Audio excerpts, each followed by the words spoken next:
Nothing on this show is authorized by the Food and Drug Administration, and nothing said here is intended to treat, cure, prevent, or diagnose any disease. Contact your physician before starting a diet or exercise regimen, including supplementation. This is not medical advice and is for entertainment purposes only.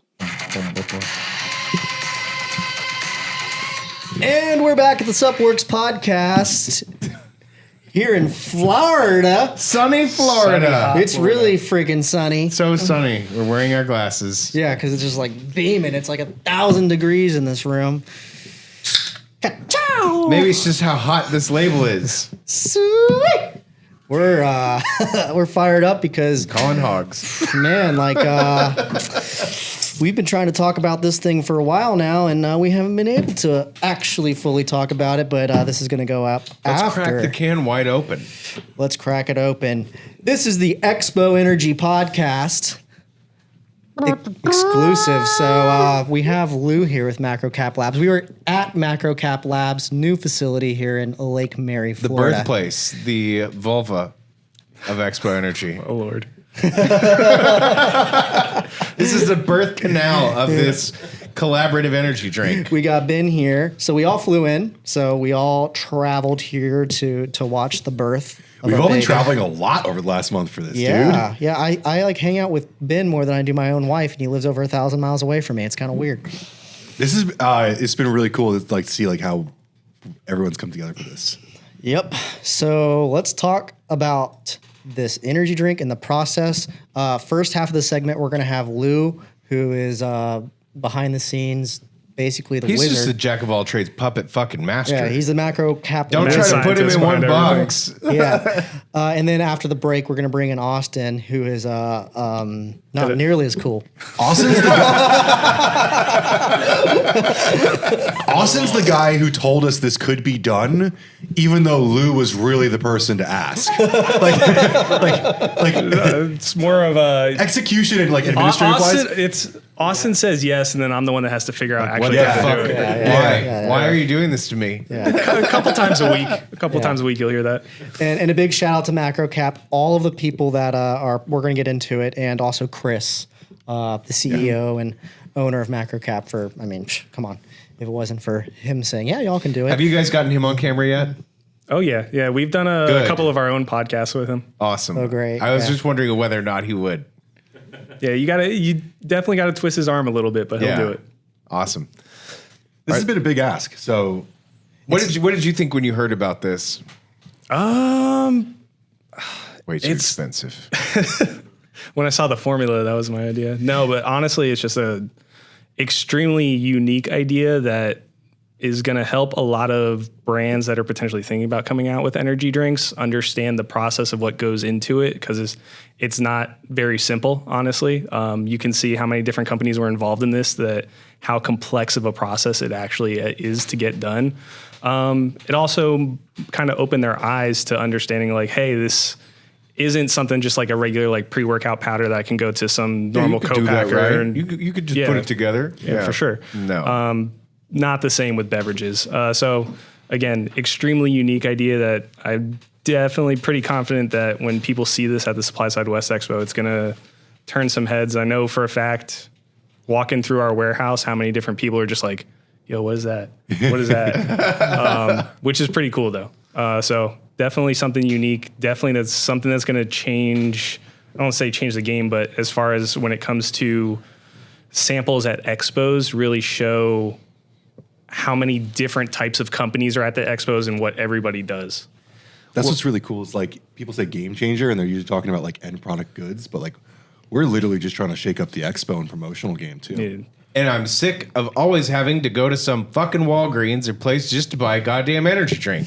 It's true. Or you buy That's the real reason Joey did it, just so he can have his $6 own energy Monster. drink. Yeah. That's On exactly the why way to the Joey really show. wanted it. Well, we were. Let's back up. Yeah. Audience. Y'all don't know what this is yet. Let us explain it. So about 10 weeks ago, End of Tell a story? July. Yeah. end of July. So let's actually back this up. Let's back this up 7 years.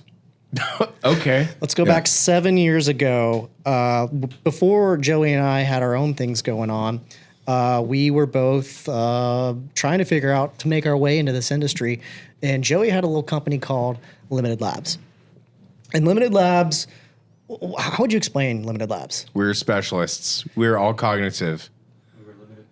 Yeah, we're limited, and that was like kind of the joke because we wanted to make like cool and like cutting edge formulas that were like out of the box, but our name is Limited Labs, so it's like deceiving in that sense. So Joey had this. This is basically during the keto craze, and Joey decided to come up with this idea for a beverage called Ketone IO. Except his whole play had nothing to do with the keto diet. It was all cognitive. Yeah, and no one was marketing ketone salts for that at that time for that at all. Yeah, they're totally cool outside the context of the keto diet. Like, fuck the keto diet. Like, these things are just cool in general. So Joey makes this beverage that was really complicated to make, and it was a hot fill, right? Yeah. And he was trying to crowdsource money and get investors and people to make this beverage happen. And I think you got some money together, and you made like a small run of this beverage. I don't even know how many. It was actually like a precursor to like the latest wave of hydration beverages. It really was. Because it had calcium, magnesium, and sodium. Yeah. And it lit you on fire, like your head on fire. Like you would be like, wow, this is like... It'll buzz you pretty good. I'm buzzing, yeah. Yeah. Anyhow, so this small company in the small run, you decided to enter it into a Supply Side West award. Yeah. So at Supply Side, you can enter different products in different categories, and they rank them, and they dissect them, and they determine who wins for the year. And so Joey was like, fuck it. And he just entered it into one of these things. So we all decided we were going to go to Supply Side West and just see how it did. And so we get in these goofy suits that we bought at Kohl's for like $60 a piece. Those were fucking sick. They were like Piano Man. They literally had pianos on them, but in like rainbow colors. They were ridiculous. And had no business really being there. It's not... That was part of the joke. I don't even think you were selling it yet. No. And so you entered it, and we went, and lo and behold, Joey won. He won the Most Innovative Product Award. And we got really tore up. Yeah, the whole rest of the show, like after we got the award, like everyone was like having the happy hours at their booths, and it was like a pub crawl for us. Yeah, it really was. We ended up doing shots of tequila with like the director of R&D from DSM in a little tiny dollhouse. Yeah. Yeah, like he's like, oh, I'm just this guy from like they're Switzerland or German, like total science, Dr. Science voice over here.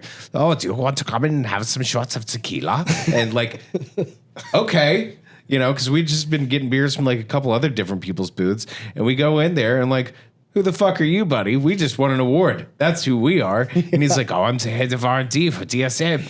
Would you like some? And it's just like, okay. So we're just sitting in this dollhouse having shots at this guy who's like big shot in R&D at DSM. Yeah, and nobody at the time. Yeah. Nobody. We literally went in there with like whatever money we could scrape together just to fly there. So I'm glad it ended up being for a reason. Yeah. So that product never ended up really coming to market. You had a hard time raising money, whatever. Some guy fucking contaminated my batch, wouldn't pay me for it. There was a whole story behind the months after that. So it never really became a thing, even though it won the award. Fast forward again to last year, I came to MacroCap because I had this idea to do a shtick where we were going to do the same thing, a promotional beverage, energy drink that we could take to Supply Side West and give out for free. The issue that we had was, well, one, we had a very little amount of time. We were using a white label product, which you explained in that other podcast of something you already had ran. And the thing was we were just going to wrap our own artwork over in our own sleeve. But the label printer that I used didn't seam the labels correctly, the shrinks correctly. So when they went through the machine, they didn't shrink on it. So basically it was a wash. Like I couldn't.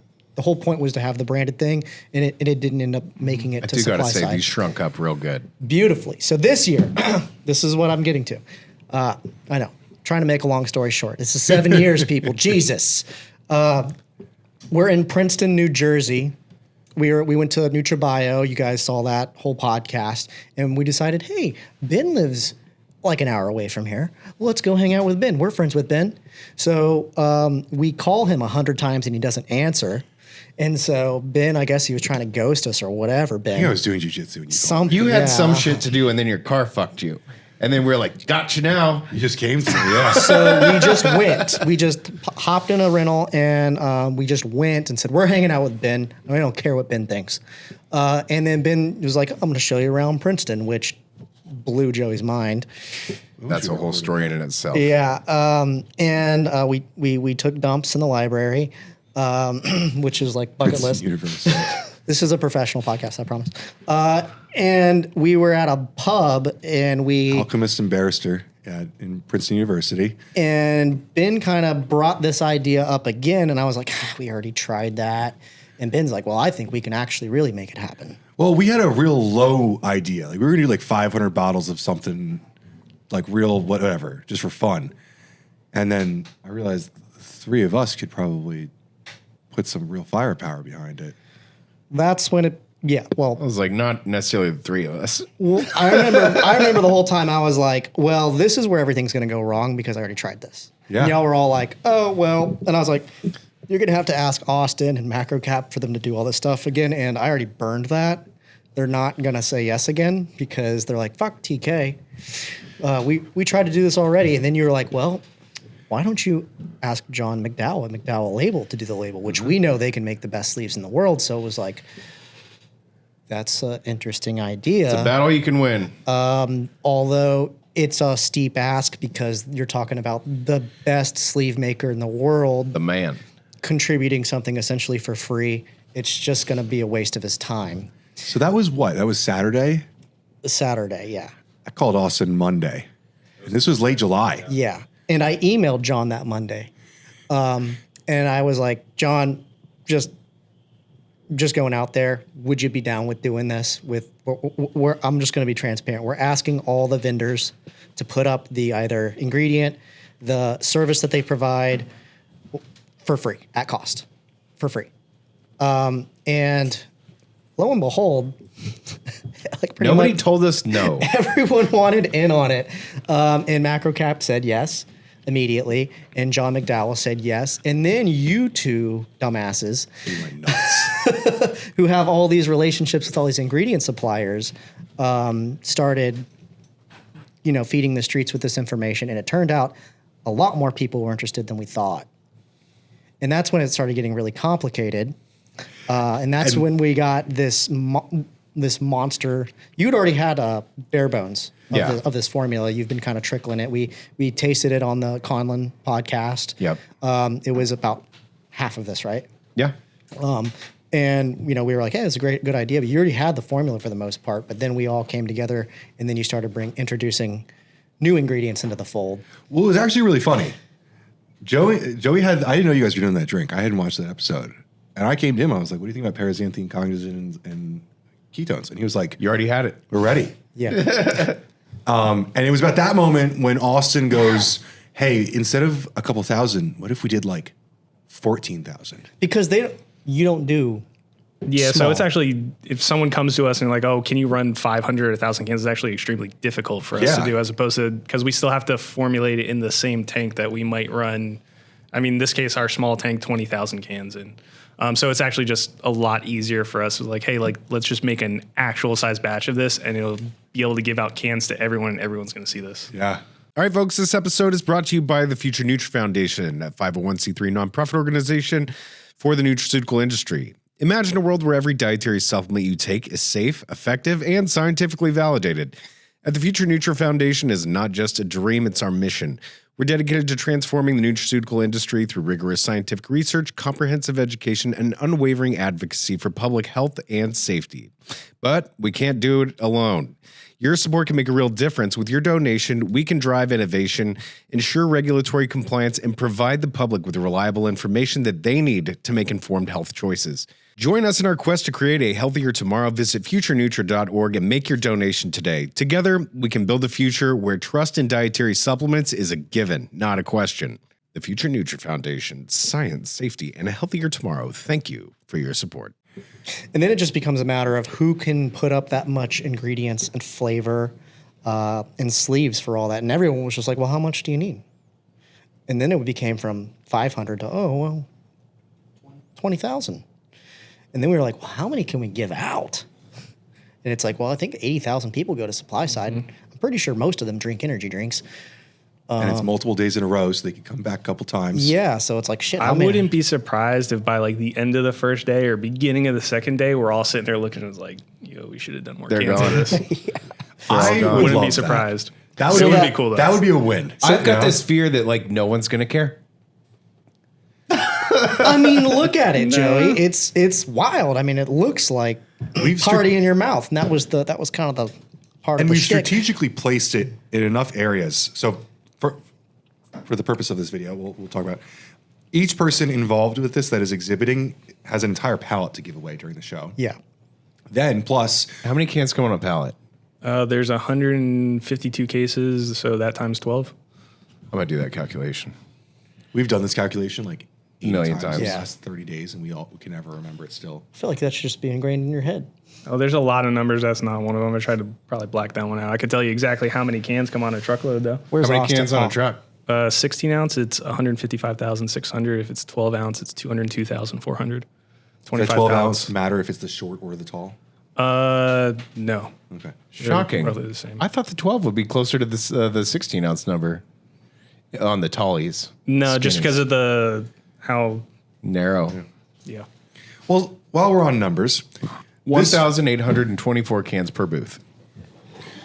while we're on numbers, this formula is kind of crazy. And the funny thing is that, like, if you're like a pre-workout person, the formula doesn't really look crazy. But most people are probably not familiar with the economics of cans. But this is not feasible. Like, this drink is not really Realistic if It you're shouldn't trying exist. to put it into the same market as, say, like a Monster or whatever that maybe like you're not going to be able to play in that same Yeah. game. You could try to do it in maybe some sort of like specialty setting or maybe like a direct to consumer play or something like that, but even that's going to be difficult. Don't put this out there. just because we're not selling this. Maybe People are like gonna want maybe to. like TikTok, it would probably be. Yeah. yeah, People there on would be like an TikTok extreme aren't niche smart for enough it. for this. Dude, TikTok is banging out energy drinks. Talk are. to us about like how much this could cost to put together. I mean, I think we should be pretty transparent here, right? Well, first, say what's in it.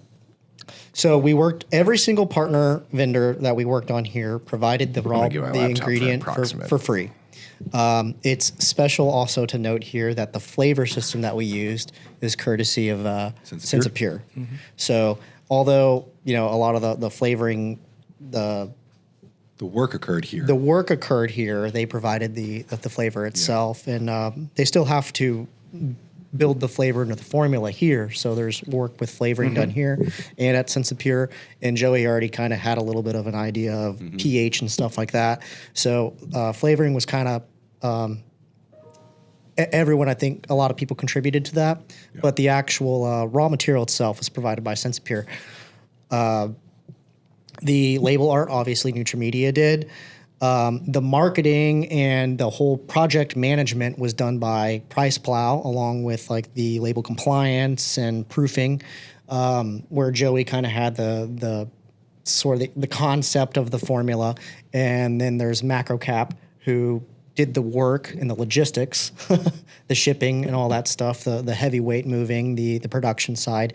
And then we have a host of raw material suppliers that came in and offered their ingredient as a promotion. And we didn't just throw anything in here. Everything in here was strategic to the formula, what Joey wanted, but we just you guys happen to already be working with a lot of these guys. So we'll talk a little bit about the formula, and then we can get into the cost. So the formula, I mean, I think the formula is kind of what I'd consider to be like meta of what everyone really is like, enjoying recently, with a couple new tweaks to it that we think people are really going to love. So I mean, it's caffeine free.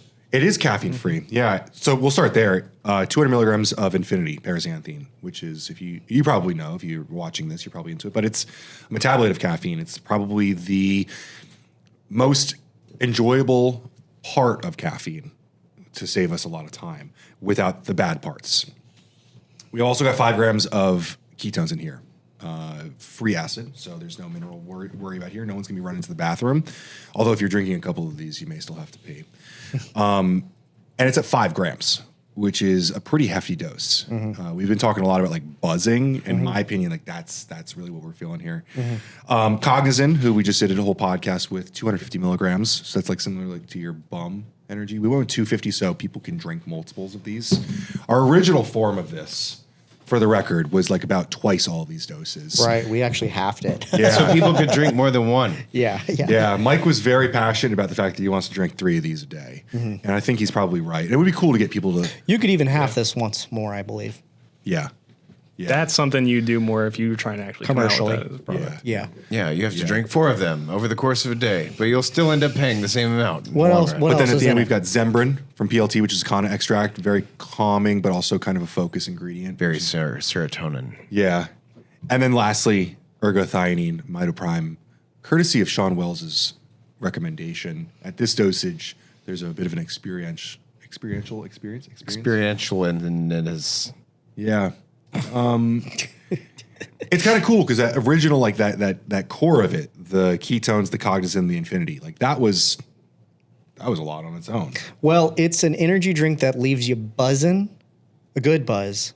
You feel good, but it's completely caffeine free. Yeah. So it's truly a functional beverage.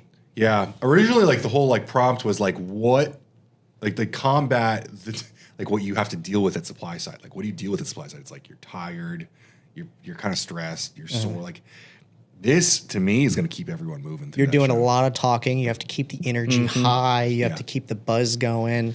It's all about vibes. But I also like I always find we were kind of joking about like the last few years and stuff. Like you'd go to shows before you had to go buy Ghost.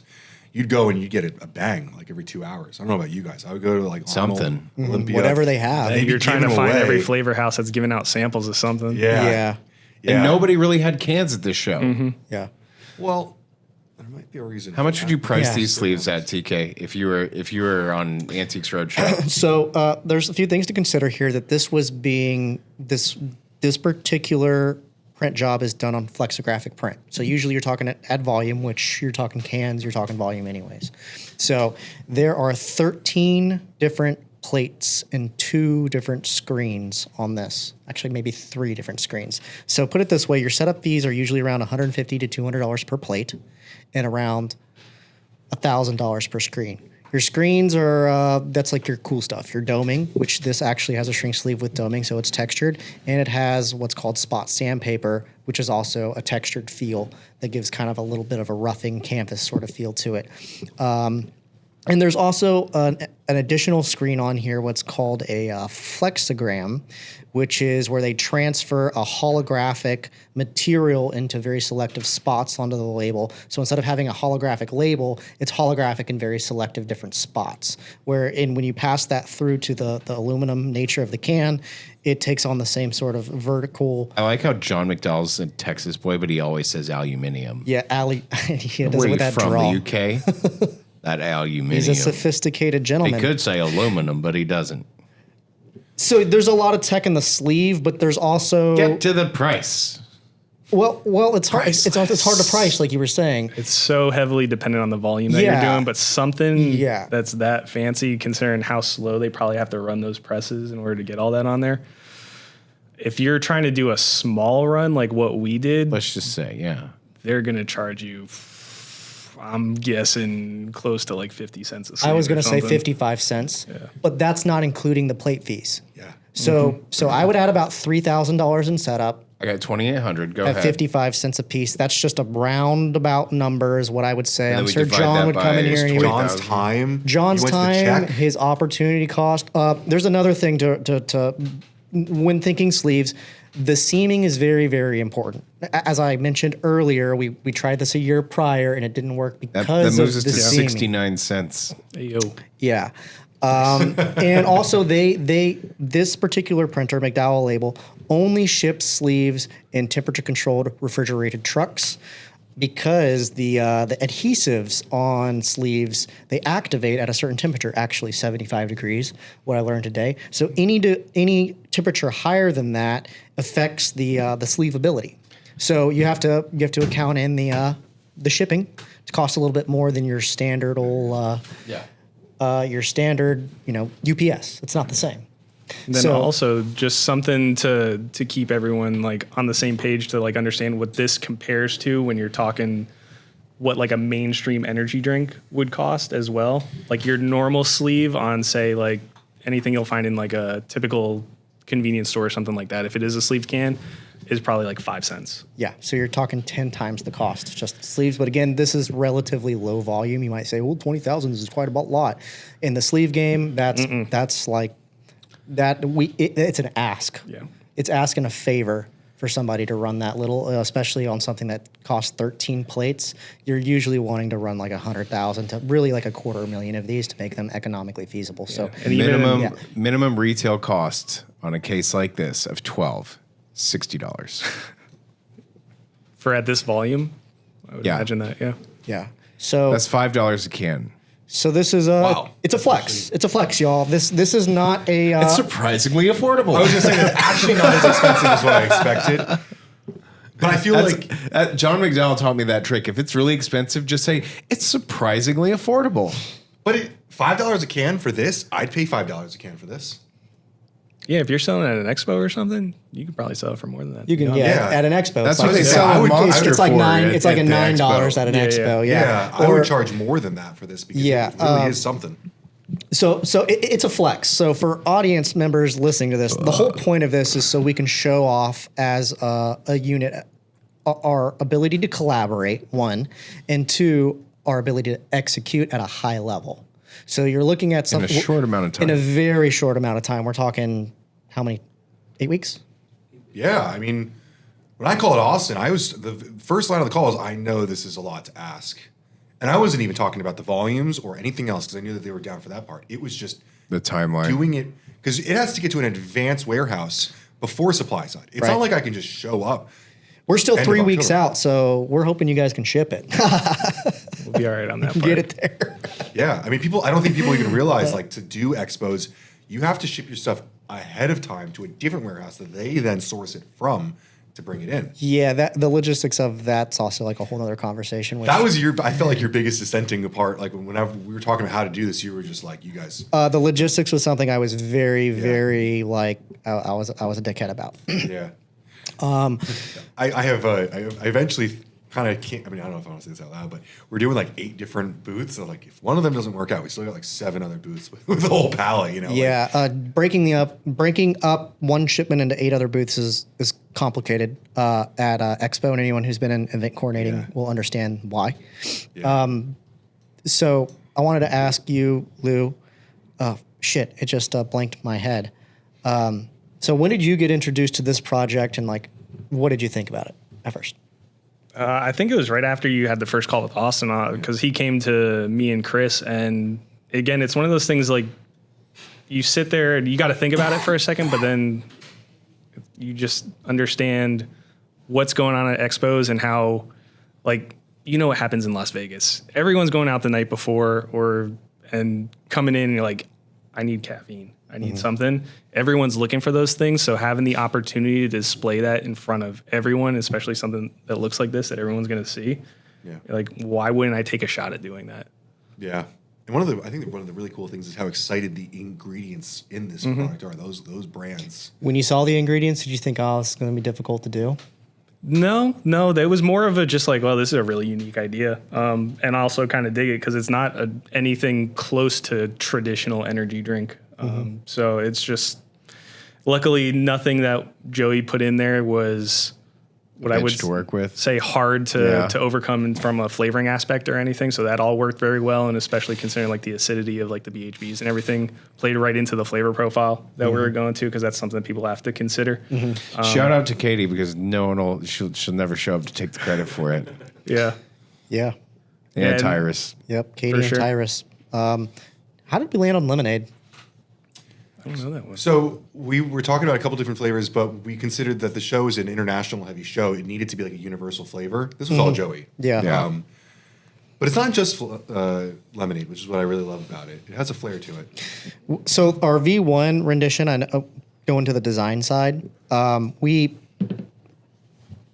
thoughts on it was it's going to be like a NASCAR label. This is not a brand. We're not making a brand. When you think of a brand, there's a logo. There's a word mark that takes up like 50 to 60% of that. I can of imagine that the principal people at this display. show that are gonna be like, "What brand is this?" But it wasn't designed to be a brand. It's designed to be a promotional product that showcases our abilities to collaborate and execute. I'm gonna go back to that a lot. So when you look at it, from a typographic standpoint, I would not put this many letters on any old. If a client came to me and said, "Make me a brand for blah blah blah blah," I wouldn't make it this busy with all the wordy words. Do you remember my input on the orientation of the words? Yeah. This was kind of funny. Originally, you had all this writing sideways, which That makes was me. sense. Yeah. I wanted it to look like the Matrix. Yeah. Well, originally, I kind of thought we were going to fill in Expo Energy with the words, but I really wanted people to read these because there's obviously like some great discussion and storytelling in here. That was my word that I kept throwing. The first iterations, it was just a stroke and not Yeah. filled white. But yeah, the readability would have been. Yeah, but people are going to want to read this while they're drinking it. I don't think many people are going to Which take a can. doing this on white was another complication we had on the print process. I'll get to that, but Okay. we designed it because we thought, well, this is a whole bunch of different brands, and we have to showcase all their logos on the can. We were like, what else does that? NASCAR. And so we were like, but NASCAR's kind of, it's kind of redneck. It's very Nothing wrong with American, and supply side is an international thing. What is like NASCAR but's international? Formula One. Formula One. So we were like, okay, well, now we'll do it like themed after Formula One. The copy on it is kind of a little bit, pays homage to Formula One. The font is called Formula. Oh, really? Is it really? Yeah, it's Formula One font. But it's still the energy drink needed to showcase fun. It needed to look like it tasted, which is lemonade. And it also needed to be it needed to be neutral when it came to its like gender specificity. Yeah. Specificity. I'm an idiot. So it needed to be like fun for women and for men, and incorporate all those things. So the first version was like neon green, which was cool, but I was like, it's kind of masculine. So when we did the show of the first was just using sort of that gradient, which is really cool. It kind of has some like Alani Nu vibes, right? And then we had to bring in the stripes for like the racing. And when I did the neons on the stripes and the spot sandpaper, doing basically the separations of those, I was like, well, now we have something unique. That's kind of its own thing, but it also kind of has all these other elements in it. Have you ever nailed it the first look, that first version? Because I think I've worked with you on 3 brands now. The first one, it's always like, I see what you're doing, but let's dial the fucking on this part of it. Well, y'all both had good feedback on the V1. Yeah. I for what it's worth, I really liked the green version. I thought it'd been sick. I want to go back and look at it now. Yeah, I've gone back and looked at it a few times and like, man, that green would have been cool. But I think this is going to do, this design aesthetic is going to work better for what it's intended to do. What I like about it is that it draws people in. That's exactly what it Right? does. Like, I like a lot of brands that I see on shelves, and I will buy them because of them, right? Like, but I don't buy them to read them. I don't buy them to learn more about them. I buy them because I want to try it. When I'm strictly speaking consumer. Most of the time, you're buying them based off of your notion of what they taste like, flavor. But at an expo, I want people to see this and be excited by it and want to experience it. We are trying to elicit what the fuck is that? Yeah, an emotion of WTF, and I think it does that. Another thing I'd like to note is there are a few specialty colors we're using in this, where in the camera right now, these probably look about 20% more dull than what they actually look like in person. They're brighter in person because cameras just can't pick up in RGB the spectrum of some of these colors. So they popping. So that's the design part. Can we talk? I think you ate up 40 minutes. By By the way, lose here. Well, y'all got to do a podcast early, and I drank 2.5 of these suckers. So You can't stop yourself. While lose here, though, I do want to ask, Sorry, like, I'm sorry. Were there any hurdles to the formula is kind of out of your hands, but like the stability or the manufacturing of it, or like anything about the ingredients that became something you had to figure out? Not necessarily in this case. It was more so of just the timeline that we were working on that made it more complex, because obviously working with that many different vendors and everyone trying to land their materials and the flavors and everything within such a tight timeline was probably the most complex part of it. But again, luckily, like going back to the ingredients that were used in the formula, there was no, because I'd say probably 80% of the time when a customer comes to us and be like, hey, here's our This idea of this impossible formula. thing. And I have to sit there and be like the Debbie Downer and like pick it apart. I was like, well, this isn't water soluble. This isn't going to work with this flavor. Like do all that type of thing, but not in this scenario. I don't remember what we were talking about something like 9 months ago, you and I asked you, like, can you just give me a list of like beverage stable ingredients that I could just work off of? And so a couple of these on here, like I know PLT Zembrin's PLT's very proud of like their beverage stable stuff right now, but like Mitoprime, I had no clue. Oh, I knew Mitoprime was going to work like a charm because it'll take on a positive charge, be totally water soluble. I was concerned about Zembrin probably the most, but it's only in there at 25 milligrams. So Not given the Are you dosage. worried about the flavor Yeah. or the solubility? I was worried about all that stuff because it's a plant, and usually plants are not welcome to the party. A lot of the times when you have, say, call them more natural components, you're going to deal with solubility issues and say if there was half a gram of a plant material or something like that, That's a there's problem. probably going to be some insoluble part within that Yeah. that would cause some issues. And then also notoriously like natural components don't taste very good as compared to say like something that's synthetically made. I remember I pitched you on the Zembrin because I had a call with PLT and they really wanted in, and you were like, "That's a botanical." But then when we realized it was 25 milligrams, it really wasn't that bad. It's like we can let it slide. yeah. And y'all did that after the design was done. So thanks. There were a few. There were two Thanks for ingredients that that. came in after the design was done. Well, that was the funny thing was TK said no more ingredients. We are done. And once we talked about Zembrin, it was like, well, if we're going to add one, let's add two. And that's when Mitoprime came in. And we had that call with NNB, and Sean, he was like, is this really done? Is this finished? And I was like, here it fucking comes. He's like, well, what if we put ergothioneine? And I was like, oh, thank God. The funny part, though, was later on he was like, what if we switched to natural sweetening? And we were like, No. that was like the absolute line. Nope, you got one. You can't get any further than that. And plus, like, the usage level in it was so low. Yeah. Maybe for Expo West. Yeah. Maybe for Expo West, we can do some natural sweetening and stuff. But, you know, and it makes me wonder how, after this, it's like, how many of these are we going to do? How many of these are people going to be like, now we want this one. Now we want this one. And like, we can't do this all the time. And I that's part of like what I worry about this whole thing is the repercussions. I don't worry because we're gonna. I believe this is gonna go very well, and then I think Informa needs to give us an entire innovation pavilion showcase. Well, Whatever you want to that call it. leads into the next one of like, how much does this all actually cost in services? And that's, I mean, the whole point is to showcase how do you bring a energy drink to the market, right? And this would be for brands that are ambitious to do that, have ambitions to do that. So how much does it cost? And if we were to charge our services, how much would have this cost? The services is hard to answer because you have like John McDowell showing up to help with labels. You have you spending a lot of hours. Joey and I, we put a fucking load of hours. Hundreds of into this. hours. I mean, it was this was a full time job for a little bit. Joey and I were on multiple calls a day for this a couple times. Like, I'm on so many fucking calls every day. yeah, and we were doing this for fun, for clout. Well, and to showcase what we can do. I think it's all in the spirit of collaboration. And there's a lot of mutual back scratching that goes on here. I mean, yeah, we're going to do this. We're going to give it away free, and it's cool. Like, but you guys stand to benefit from this. Everyone's going to know that macro cap's the fucking shit when it comes to energy drinks. I mean, look at this fucking thing. Yeah, I think that's everyone on it though.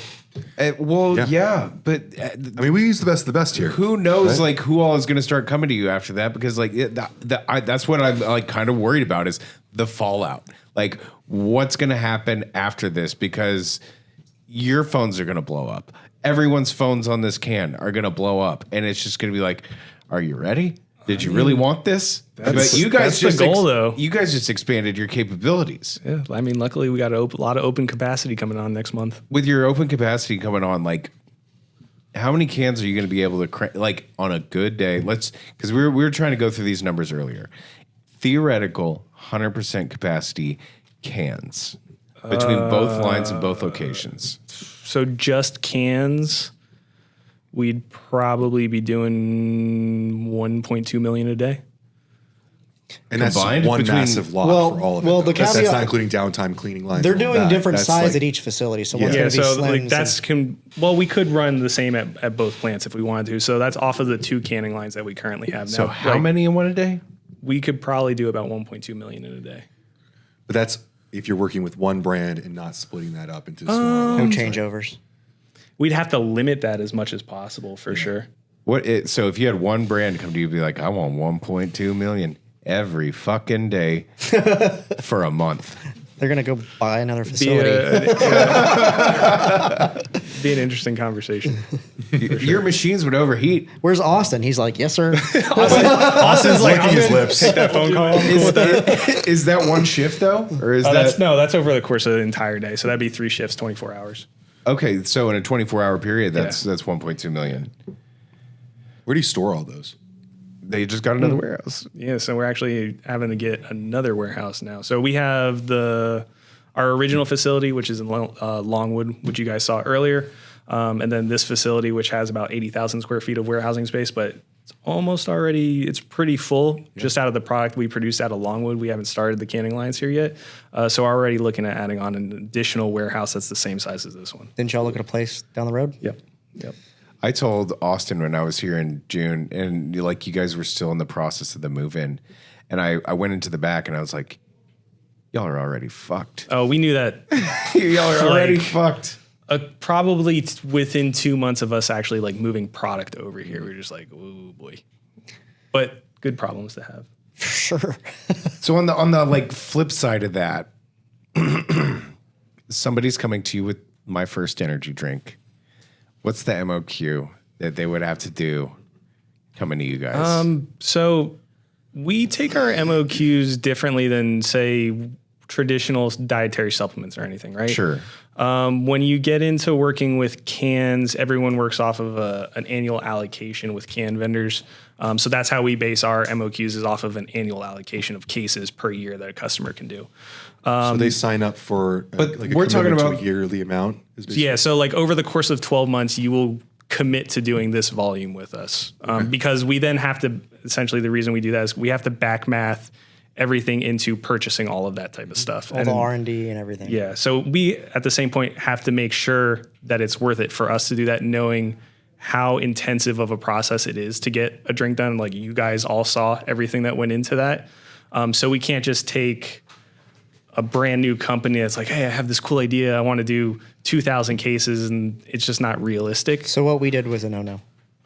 A little bit, but to be fair, I felt like we brought a lot to it. We kind of brought you guys a lot of the work too. Like we took a lot of the pain out. That, again, it's a very different scenario than what most companies that want to do drinks come to us. In a lot of ways here. Yeah, so flavor development. I'd say a rough guide for people to work off of, and we come from the brand side. Like, we developed our own brand, so we know the difficulties all those brands go through, and maybe this volume isn't feasible right this second, but if you can lay out the plan, how you're going to get to that, we'll work with those brands, but we typically like to see around 300,000 cases over the course of 12 months.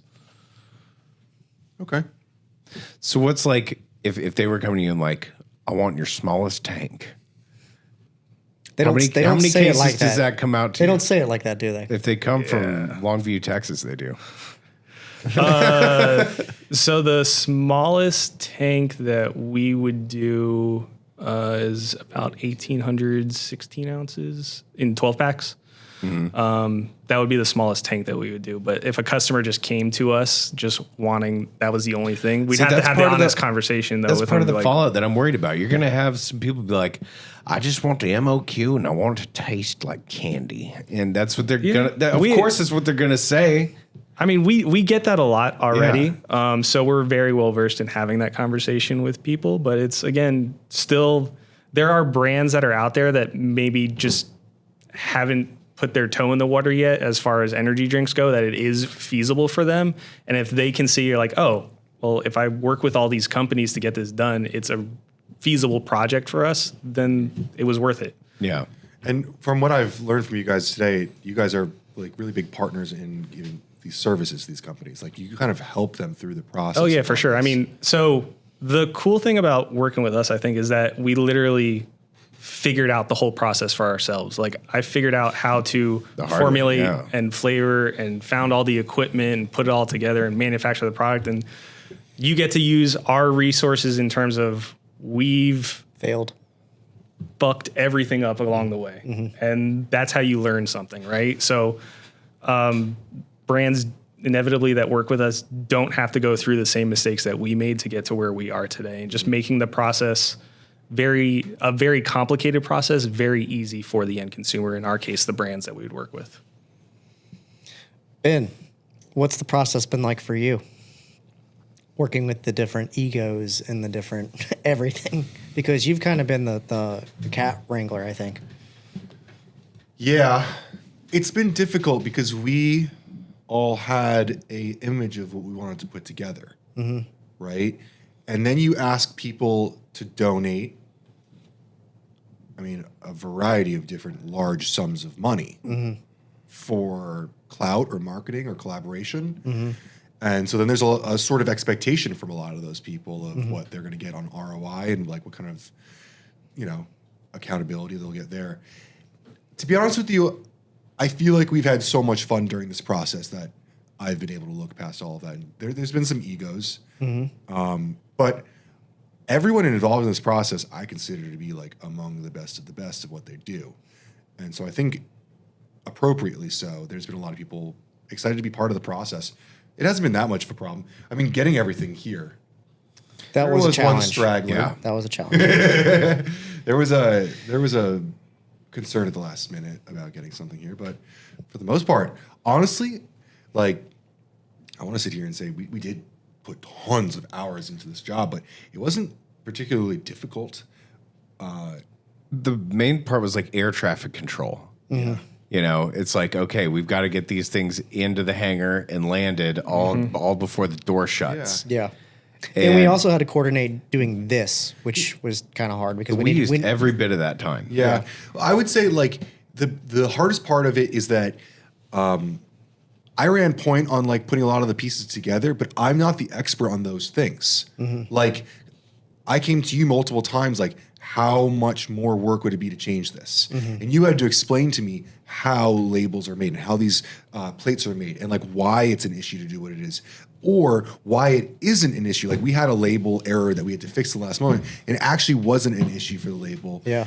I've learned a lot about what we do here. I feel a lot more ready to do projects like this, honestly, now. Yeah. What about you, Joey? Was there any snafus? It's not so much that there were snafus, but I think what Ben brings up is a really, really valuable point is how much you learn about each individual part. And I knew nothing about flavoring. I didn't know it took like 2 weeks to commercialize flavoring. We have a lot of content about like how they make this. Which is Yeah. gonna be the really documentary cool is going to have most of this stuff. Yeah, we're going to do a documentary. We have literal video of like spray drying small batches of the flavor into like literally making the full production spray dry of the ingredients. Yeah, I didn't realize that it was. I just didn't. I don't know why, but it's like everyone thinks. Wouldn't even go to John McDowell's facility. Yeah, we did that too. But like when you think about printing, you're like, oh, you just press a button. That's not how it works. When you do manufacturing, oh, you just fill it in the cans. No, it's like it takes 6 months, bro. Well, I mean, listen, to make flavors, it takes several weeks, if not months. you could for sure go to your normal C-store and pick up a Joe Schmo energy drink, and they probably just printed on a label and they just threw some stuff in a can and whatever. Yeah. But like, I don't know. I'm not trying to pump this up, but like literally every single piece in here, we wanted to do it to the nth degree. And so to do that, we had to learn from a lot of people their specialty so that we could flex for them the best that they can. I mean, I consider this to be like the truest definition of collaboration within the space that this is going to play in. Which is what supply side is about. Yeah. And that was the coolest thing was that when we spoke to supply side, they were like, this is like literally the essence of what supply side is. It's service providers, ingredient providers, like all these different pieces coming together. And this all happened because we go to shows like supply side, right? And I'm just so excited about it because I really feel like we put together something very special that couldn't exist otherwise. And everyone was excited to do it. I was actually most nervous to ask the ingredient providers for this because most of these companies kind of compete in the nootropic space. Right. And I don't think there was one moment where anyone was like, you're using those other guys. Like everyone was excited to be a part of this. I mean, that also kind of speaks to all the companies that we worked with too. Like they're all good companies to work with, and that knowing how tight of a timeline we had to get in, everyone's just like, don't worry about it. Like I'll take care of my piece. Like we'll make it happen for you guys. Yeah. And they love us. Well, when we pitched this, I mean, everyone drive them crazy. I love some but- of us sometimes. Yeah. I mean, we pitched this to people. People were like, this is really cool. And I don't want this to come out wrong, but there's not a lot of like cool stuff that happens at an ingredient. It's Expo, a weird show, right? Like it's like, a weird show. This Also- this is heavily inspired by consumer side stuff, right? Yeah. Like Ghost and Bum coming together, right? Like this is not something that typically occurs in that behind the scenes industry. It's like honestly, it's the kind of a first of its kind type of thing. And considering like how long the supply side expo has been going on and how many companies work there, for all of us to collaborate on one of its kind type thing, Yeah. is kind of cool. Well, it's all. I'll give some credit. Like in years past, promotional goods have been made by like gummy manufacturers for ingredient people or capsule manufacturers, whatever. But like, this is a full-on brand that is completely collaborated. Like, no one paid for this. Like, everyone pitched in. We're also doing promo boxes. Na, na, na, na. So More cans. 50 lucky people with And only 50 lucky people. with an audience, with a platform, are getting these. Yeah. But real quick, is there anything else that you guys want to ask me specifically? Otherwise, I'm going to tap Austin. You want to plug your socials and Melt and everything that you're going to do in your life? Oh, Lou has another business. I think we need to plug this business because people need to know. You need to fucking know. Crumble cookies suck. Oh boy, Joey just put a target on my head right now. You own a cookie company? Brownies. No. Better than Because cookies. fuck cookies. All right.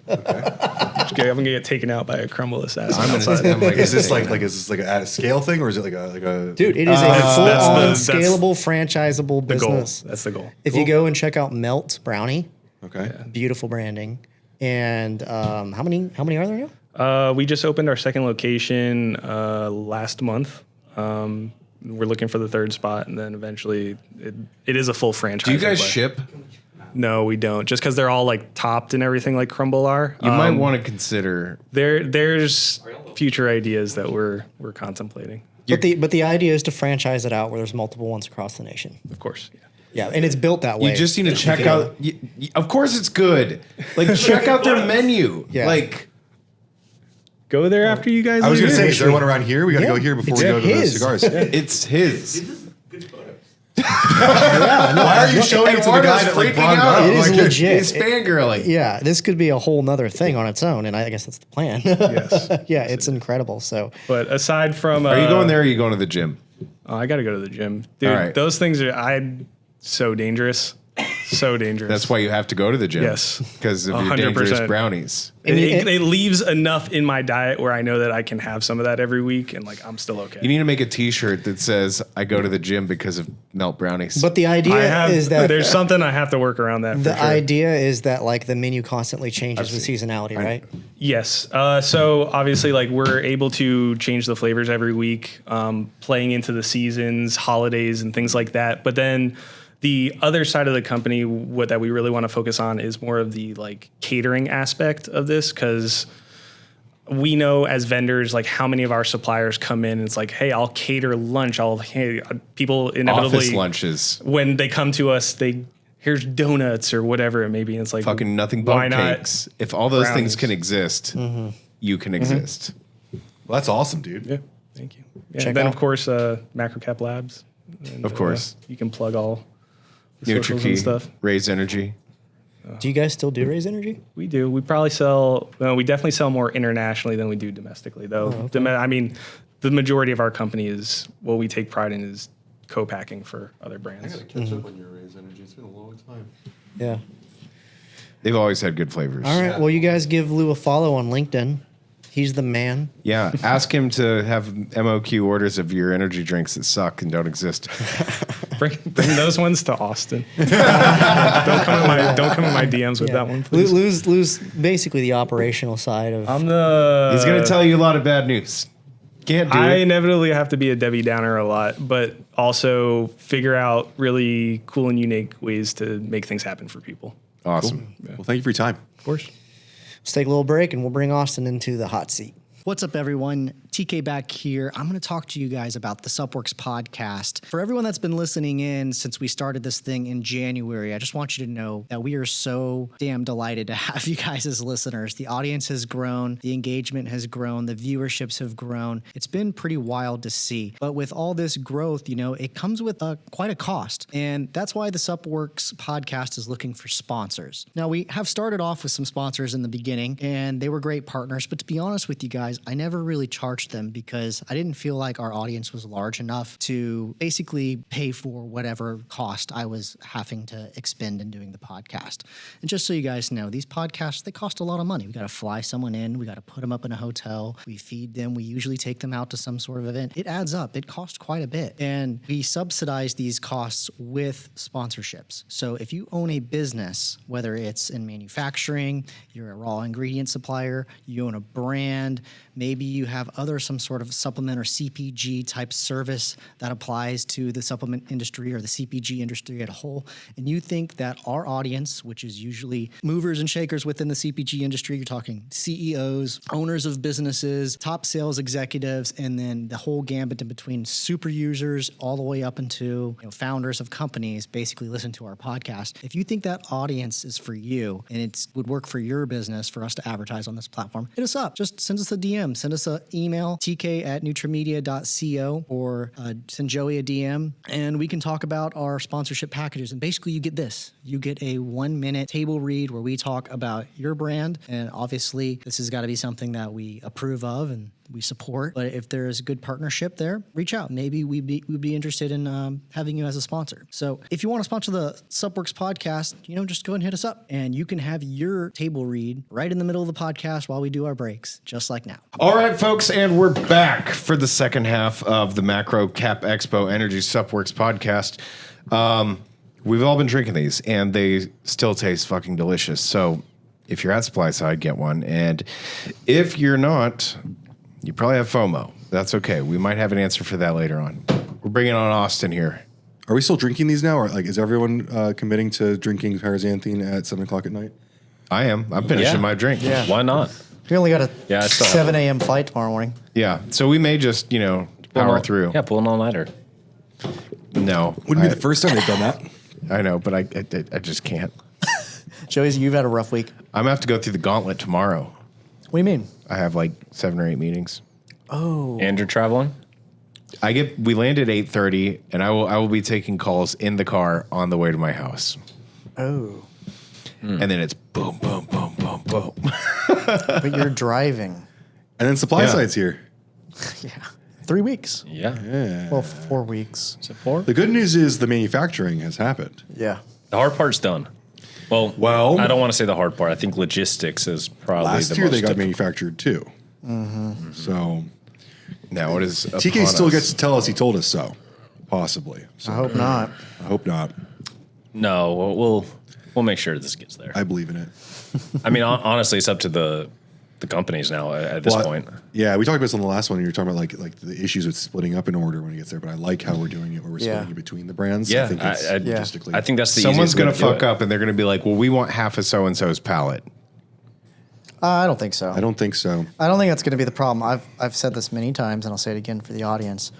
If you follow Ryan Buckeye's fitness informant, he did actually it might have been on Fit Butters when he did it. He did a post stating the unknown costs of when you're working with logistics companies, specifically at expos. Mm-hmm. Yeah, because they're union people and they rule everything. Well, the one in Las Vegas is probably mafia, Yeah, and it's monopolized, and it's unionized. and you have no choice So but to do their bidding. Yeah, the cost is the cost is the cost, and they know that, and they're usually working with like really, really big companies that, it's $14,000 to move it from one side of the building to the other. So that's the reality of the cost is when it gets there, they have to break it up into 8 different pallets. Well, these are all going to be shipped individually. Is kind of so the beauty of it. The nice thing is every partner is just getting a pallet. So it's really just a bunch of LTL shipments that. Is it 8 different shipments, or are you shipping one truck? So we're going to do 8 different shipments. I think it's the easiest way to do it, where the vendor is going to schedule their own freight, and we're just loading a truck. That's the way to do it. I then. think this is the easiest way to do it. Okay. I was gonna say this was my when you had your whole thing about it, which I agreed with your points, having done expos before. This was what I thought was the solution: is that they are all individual and everyone handles them themselves. That makes more sense. I thought you meant they handle it themselves when it gets there. No. That would be a nightmare. He is personally interfacing with each booth manager, and each one of those booth managers has done this before. So to them, this should be rather rudimentary. So there's usually like a dock fee, and then there's a storage fee, and then there's a move it fee, and then there's also a accessible storage fee. So every time they move it, they charge you, and it's by weight. I don't think anyone's doing the accessible storage after what we talked about. They're putting it all at their booth. We might have to, because if you drop an entire pallet, let's say for example, Nutra Media's booth is only 10 by 10. That's on you. That pallet's 4 by 4. Yeah. That's a pretty good ratio. I mean, 40% of your booth is Expo Energy. Just gonna put it in the middle. So come and get it. I mean, this. Or you build the wall. Yeah, that's what Expo. I mean, that's what Keith Holt owns. did. Yeah, They on built the that back. wall. We have the Ooh, you could build a throne where people take build pictures. a throne. promotional things we need to talk about is the influencers that are going to get in the box, and then at the expo there is going to be coolers, branded coolers. Yeah. And also I think there's going to be panels and events. And there's stuff too. panels and events that Ben and Joey are doing because they're important, and and there's going to be backpackers. I think. Yeah. People walking around Derek. with branded backpacks, giving these out. So these should actually like We there's- joke. We're foot- not joking. No, The no, footprint- we're not. When we came up with all these ideas, it's a comprehensive plan, and it's somewhat. And there's a lot of people It's a involved. somewhat comprehensive plan. So there's branded coolers. So hopefully these, I don't think they're going to be in them long enough to get cooled down. So They don't carry that many, is the thing. Yeah. 40 something. Yeah. So So they'll probably go cold. They'll probably go warm, but They're delicious warm, though. they're not bad. I mean, this is what, room temperature? Probably But then again, it's 70. lemonade. You want lemonade cold. I'm just saying. It's true. Especially on a hot summer day in They were great October. cold. Yeah, summer day in October. Yeah. I've been to supply side when it's cold before. Last year it was a little it cold. is usually cool. I was gonna say it's pretty At cold night. in the evening, area, for sure. Well, I just mean in the expo because they're pumping all that oxygen into the casino. This kind of makes you. It kind of heats you up though. Austin, looking back on all this, what do you think of all this? I can answer that question in so many different ways. I think this is the most fun I've had on our project that I think I've said this, I don't know how many times, that I can remember. Maybe some of that's just because I got to work with you guys who I consider my friends, but this was also one of the most challenging projects by far. I don't know anyone who's ever, in any format, whether it's powders, capsules, liquids, whatever, who has developed a concept to a finished product in less than 8 weeks' time. I mean, have you ever heard of No, anyone doing that? like if this was like a company or something, like we could take it from concept to market to selling it in 8 weeks. But there's a key factor involved that is a quote that I've used from you several times about Vikings.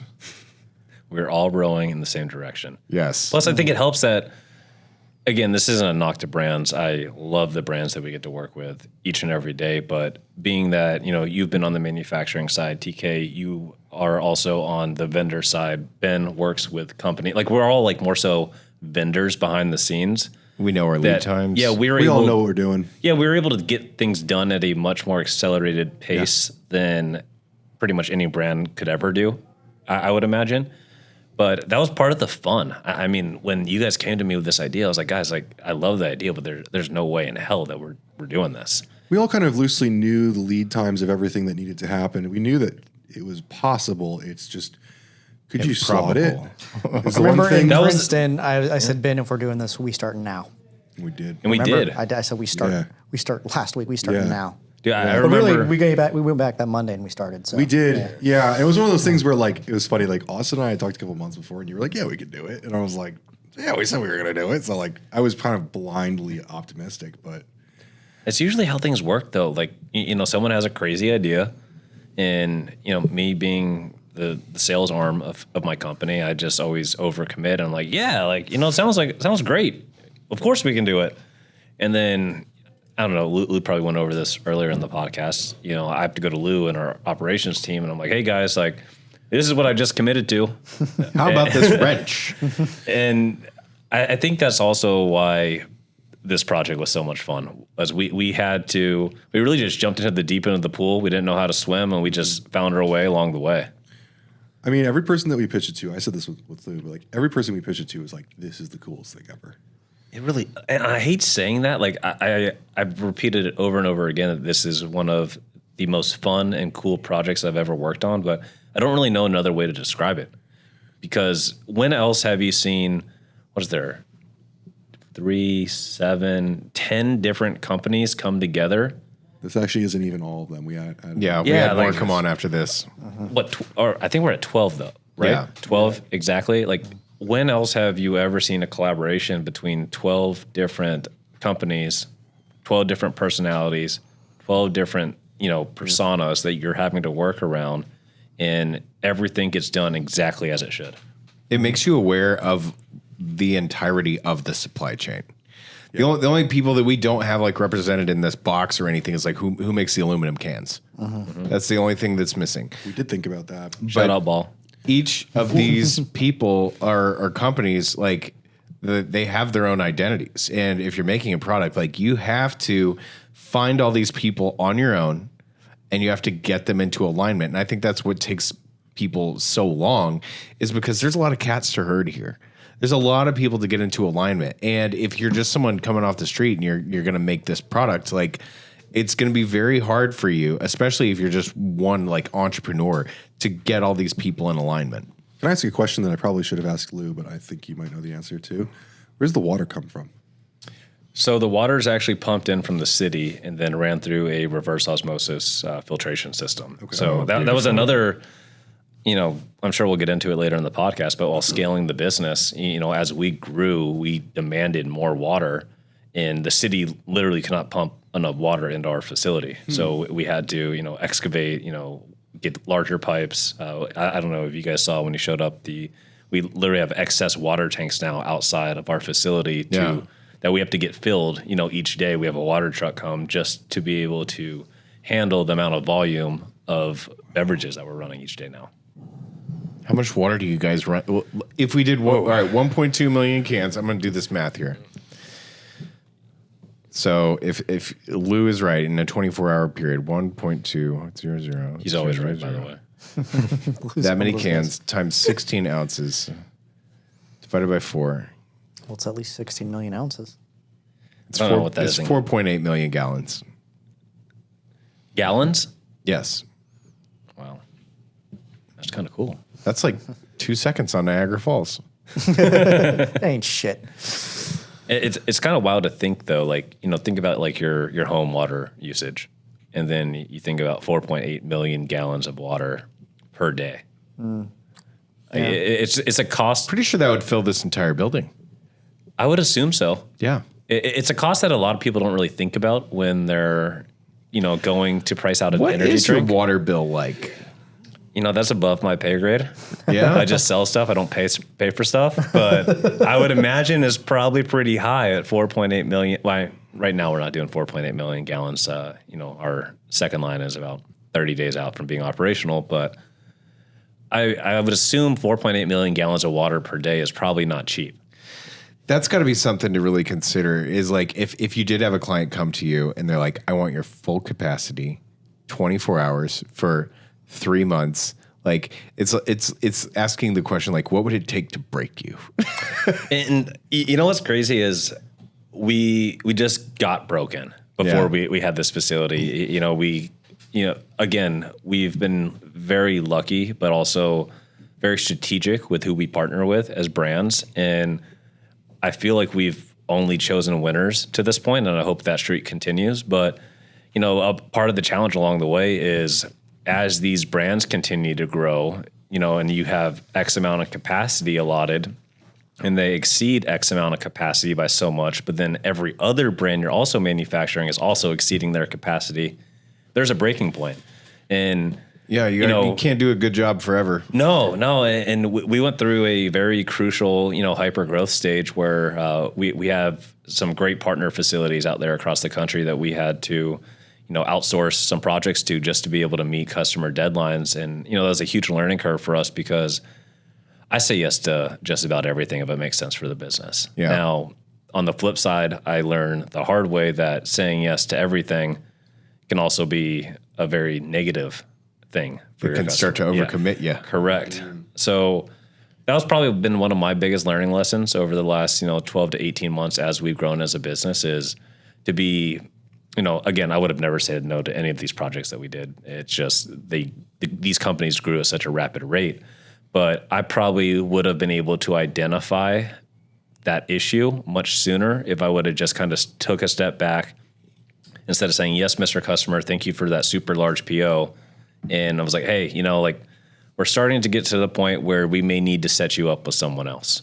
Yeah. So, hence that's where this facility came from because we don't ever want our customers to go somewhere else. The goal is always, just create a long-term relationship to where, nobody wants to leave each other. It's like Monopoly, dude. You Correct. You want all the pieces. No, and I think that's, again, why we're going, a few more layers deep. And Ben's going to go ahead and post the first official right now. leak. Go on your accounts and accept it first. Oh, it's leak time. oh, Do you have MacroCap's account? no, but I'll make sure it gets There it accepted. goes. Ed, can you bring me my phone? It's over there. Please and thank you. Sorry, I didn't mean to stop everything. No, you're good. I think that's the reason why we've, we built out this incredible facility, but, now we just signed a lease on another additional, 75,000 square foot of storage because when you're shipping drinks, nobody wants to ship it to their warehouse and then ship it from their warehouse to their DSD. Like the more you touch a drink, the more expensive it gets. Mm-hmm. So again, just being able to offer our customers solutions and really being their one-stop shop, I think that's where, we kind of win, I guess you could say. Mm-hmm. Thanks for posting that, Ben. Yeah, it's been a wild ride, and it's probably not going to get any not wilder. I definitely need a little bit of time in like November.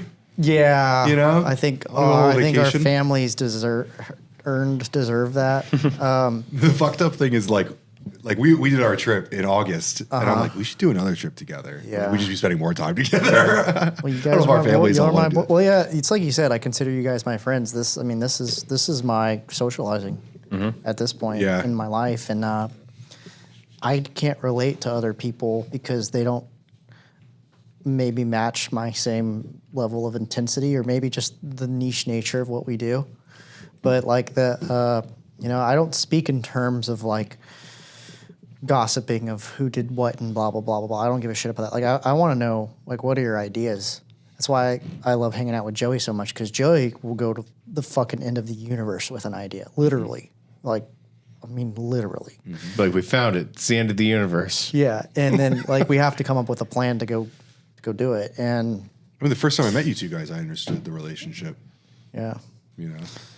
Joe shoots for the stars, and you're like, let's aim for a close star. Well, it's just like, okay, well, what kind of gun do we need? Yeah. No. It's not a matter of reality. Like we make it into reality. Yeah. That's the thing. It's like that is the fun thrill behind all of this. This was just an idea, a lofty pie in the sky cloud, and we're like, let's get a fucking lasso and let's bring that thing down to earth. Yeah. And that is the true thrill is taking ideas that are this crazy and then reeling it all the way down into earth and making it into reality. We were able to like Shanghai. I got to go get the tacos real like quick. $50,000 worth of work in 8 weeks and somehow make it free. What's up, everyone? TK here with Nutra Media, and today I want to talk about the sponsor, which is us, Nutra Media. As you know, Suppworks is filmed here at our Nutra Media studios in Willis, Texas, and we are a full turnkey design studio. Really what that means is we help brands create their identity systems, their logo, their fonts, their colors, their textures, their patterns, and then apply that to the greater spectrum of their brand. So like their packaging, labels, whether it's bags, boxes, whatever your packaging is, we help design that. We design it for print, and then we take those assets and those ideologies and then build it out so it's scalable for your marketing. That means your merchandising, your promotional needs, your booths, things like that. We're a full turnkey graphic design studio. We have 7 in-house designers, including myself, and we also can do some auxiliary media like editing videos and helping with websites, helping do things like podcasts. So anything in the world of CPG, supplements, packaging design, media, we are your go-to agency for that. You can always contact me directly, tk@nutramedia.co. You can also contact Blair. She helps with our sales, blair@nutramedia.co. And if you're looking to get started on a project, just know that we're very flexible with pricing. We have an hourly buy-in in which we ask people to sort of buy into a retainer. And then once that retainer is met, we're just hourly after that on a month-to-month basis. We're very flexible with most brands. Don't come to me with like a one-off thing. We like to work on larger projects that have continuation over a course of time. We have some clients that we've been working with for well over 3 years, and they ask us to do things for them every single day. And that's really where our bread and butter is being an attachment to your marketing to help you create assets that are high quality at rapid speed so that you can scale your business. That's what Nutra Media is. So if you guys are interested, go to nutramedia.co, no M, nutramedia.co. You can fill out a form, or you can email us directly. You can also just DM us, or you can also find us on LinkedIn. It wasn't free for anybody. We all pitched in, but you know what I mean? Yeah, it's a hell of a marketing stunt. Yeah, like so- this whole thing, we've said this from the beginning. It's a stunt. The whole thing is a stunt. It is a stunt, yeah. It's like, we're going to loop the loop here, and there's going to be a whole bunch of people that, quite honestly, are going to feel these ingredients for the first time. I've felt them all day. I've been buzzing all day. Yeah. I'm now just coming down because it's been like an hour since. What was it like when you felt this for the first time? No, This was really cool. Well, you had ketones for the first time through this process. Correct. So this really got me extremely interested in ketones in general. Just trying this drink for the first time. When you sent the formula over and Katie started, messing around with the flavors, I don't know how many samples I had, but it was probably at least a 16-ounce serving, so a full serving. Yeah. And you feel it pretty quickly. Like I would say probably within 10 to 15 minutes of consuming, which I drink energy drinks all day long, I rarely feel anything at this point. And I started getting like a little flutter behind the eyelids a little bit, and then a very euphoric type feeling, I would say. Like that's literally what it feels like. That sound that you just made is what it feels like. You get this like little floaty. Someone called it lightheaded earlier. I understand why that word is used. It's not like in a negative way, but I think it's like a head buzz. It's a head high. It's like a head buzz. If you've ever like fasted or done keto long enough to really get the ketones, I understand kind of like. Yeah. If you've ever been fasted where you're actually, because you haven't eaten, you're more focused, but you feel lighter. You get that, but exogenously. Yeah, it's crazy. Oh, it I was bet how like eye-opening has it been for new business opportunity now? So I have no idea what's going to come from this. I think it's going to be a lot larger than I ever intended it to be. Yeah. Again, like to Joey's point and Ben's point, I personally have never tried ketones before doing this product. And now I see a large gap in the market space where there's really no, quote unquote ketone or, non-synthetic caffeinated energy drink out there right now. So like my thing is I'm able to now offer, customers that are either current customers or new customers coming to us with something that I had no knowledge of, 8 weeks ago, or very surface level knowledge at that. So last year, what's funny? There's like there's all these different like parallels and reasons why these things were fresh in our minds. But last year, Joey and I did this panel with Kiowa at Supply Side, which is this kind of is playing off because it was about functional ingredients in foods. Yeah. Which had energy drinks in it, of course. But I remember during the Q&A section, Ryan Buckeye was talking, and we were going back and forth, and he said like no consumers care about these functional ingredients because they don't know what they feel like.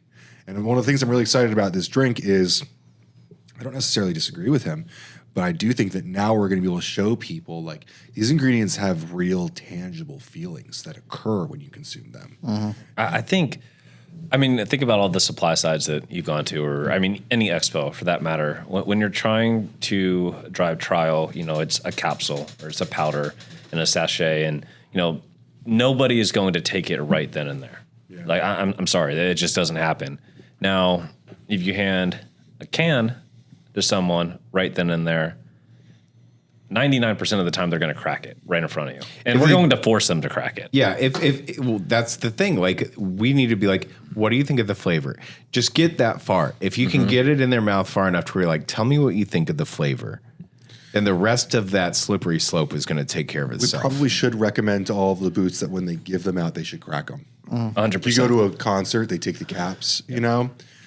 I mean, oh yeah, when you're passing them out, crack them and then hand. I mean, we can't tell anyone to do anything. Sure, and I don't want a lot of people to just take a few sips and throw them away, because you do have to drink a lot of things at these things. So it's if they get halfway through, they're done for. It doesn't matter. They're going to be buzzing if quarter in. But so. you know where I was going with that is, I think we are actually, I know we are the very first people to drive trial like this. And I mean, look at where the market's going. And I'm not talking just sports nutrition, just the market in general for consumer packaged goods. Everything is ready to drink, ready to eat. You know, like, people want convenience now, and I think that even goes towards the back end of the industry, where, you know, we're suppliers, but like, we still want, especially when we're in a trade show and we only have X amount of time, we need something convenient, impactful right now. The Help me thing make is- a purchasing decision now. The funny thing is like, y'all don't even have a booth, but yet you're still going to touch like That's what was so 20,000 appealing people. about this, man. It's like, you know, no booth, but still touch 20,000 We people. definitely will have a booth next year at Supply Side, especially because of what they've allowed us You'll to have a do 20 by this 20 year. next year. Dude, it's going to be massive. With the, maybe we'll have the little blimp at our booth and just There we flying go. around, you know.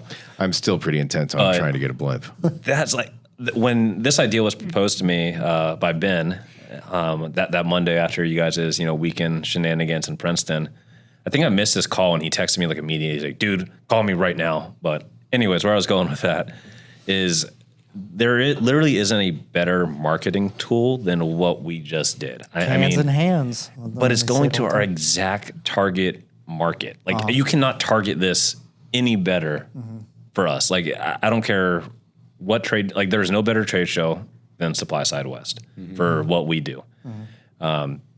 Where else can you target, call it 80,000, is it 80,000 people that show up? Yeah. That's what they say. And I feel bad that we're only going to be servicing a fraction of those people. Yeah, I do feel bad. I mean, Exclusivity. yeah, but also that they don't go to every booth. Yeah. No, I mean, I've never walked the whole show. I I want to drive time. demand. I want the supply to be significantly lower than the demand. Well, we have mosh pits. I also think it's very strategic with who we partnered with. We're going to be targeting, like, based on the ingredients and the flavors and everything else. Like, it is going to be all of our, target We turned market, some quote down unquote. for the record. We Yeah. did. Ones that didn't make sense. So I think it's quite pointed at what exactly we're trying to do with it. NMB's booth is literally the first booth you walk in the main. So that's pretty insane. And there's no way that you're not going to see this. Yeah. Well, they're why- going to have a cooler that's literally that design. Yeah, the cooler's Yeah, designed it looks the like one of can. those cans. Have you not? You haven't seen? I this haven't yet? seen the cooler The yet, cooler no. literally looks like the can. Yeah, just That's like so that. cool. Yeah, thanks Sensapure, honestly. Sensapure bottom. Did you see, like, that was like a very organic smile? It's for the, cool, dude. Like, Yeah.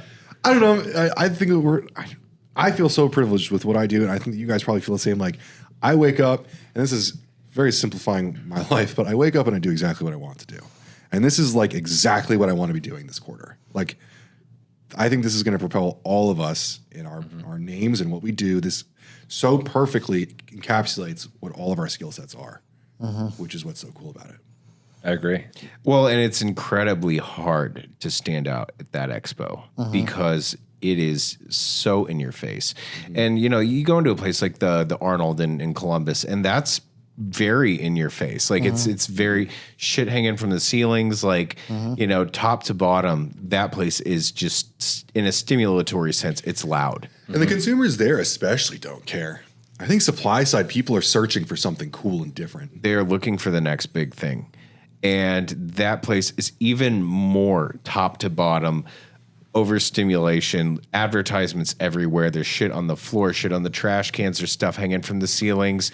Everyone at the booth is like, hey, come talk to me about our latest thing. Do you remember a couple of years ago when New Live did the urinal cakes? Yeah, which is really smart. up until this, I thought that was the coolest thing at That supply was pretty side. hilarious. Yeah. At Sands, there was this thing in the urinal that you would pee in, and it would do an immediate like hydration analysis, and it would light You're up. fucking with me. Really? I am not. You didn't take a video of this? No, but it was. I was. You're laughing. Anyone else in the world, they would. I can't believe you didn't take a video of this. It was, well, what am I going to do? Show Who my was it? dick? What company was Like, it? Yeah, you send it. So to, it tells you like whether just you're show the properly stream, hydrated dude. or not. Right, so Test, you dude. aim your stream into this little collection thing, and it's like a little water wheel, right? So you make the water wheel spin, and it analyzes how much electrolytes are coming out in your pee, and it'll light up red, yellow, or green.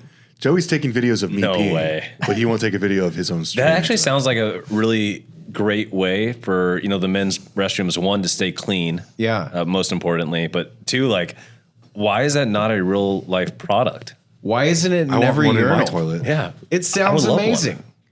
And I don't even. It's a shame I don't remember who that company is, because it was one of the most brilliant things I saw, and it was to promote like their hydration formula or something like that. So that's our next thing. We got to figure this out in the urinal, The and urinal. then give away hydration drinks. Yeah, maybe that's our next thing. Yeah. But I do think hydration drink would be fun to go into. My point of it all was, it's like it's so hard to stand out in such a place, in such an environment where there's so much going on, where you've really got to find a way to do your niche. And no one's done this guerrilla marketing style approach that this collaboration is going to have, because we're going to be in so many different locations. It is for free. We're going to be handing out the loudest product that anyone will walk out of that show with. I'm gonna get an all pink suit. I think We've also convinced. because everyone wears like brown or blue or People black. are going to have to be able to find us somehow. Yeah. Oh, I can't And if you can find a pink suit in 4 weeks, hats off to you. easily. Joey's got a spot in Houston. Yeah, I got a spot in Houston. Ooh, Houston would have pink suits. That makes a lot of sense. I wore Austin a would green have pink suit to my suits. wedding. Like Yeah. bright green? No, it was like an olive. I think it's a pretty popular color. It looks good on you, but It's quite It was snappy. like velvet. It was like yeah. My shoes were even more elaborate. Yeah, he had velvet shoes with filigree. And then They're your pretty cool. actual shirt was like UV. Yeah. We didn't find that out. Joey got married last week. Then went straight to Minnesota, then straight to Orlando. See ya. execution, man. We got a lot to do. Thank God she's in for the ride. Yeah, she's awesome. What else? I'm really hungry right now. Oh yeah, I'm Can we get those tacos over here? starving. Yeah, you Eduardo! want to Do wrap? we want to Bring the tacos! I think we should just wrap. Just wrap it up. Yeah. Let's Okay. eat some tacos and is there anything else you guys want to cover? I don't know. Before you said that we were going to get into the growth of macro cap, so I thought you were in for the long Can we haul. can we take 2 breaks in the podcast episode? Why don't we just have you come out whenever all this is Yeah, over? well, let's do the when Expo dust Energy, settles. and then we'll do a macro cap. Yeah, we got to episode. build a whole nother facility in like Yeah. 3 months from now. In Houston. Yeah. Hurry up. Yeah. All right. All right. Thanks for tuning in. This has been See you in Vegas. Expo Energy. We'll see you in Vegas.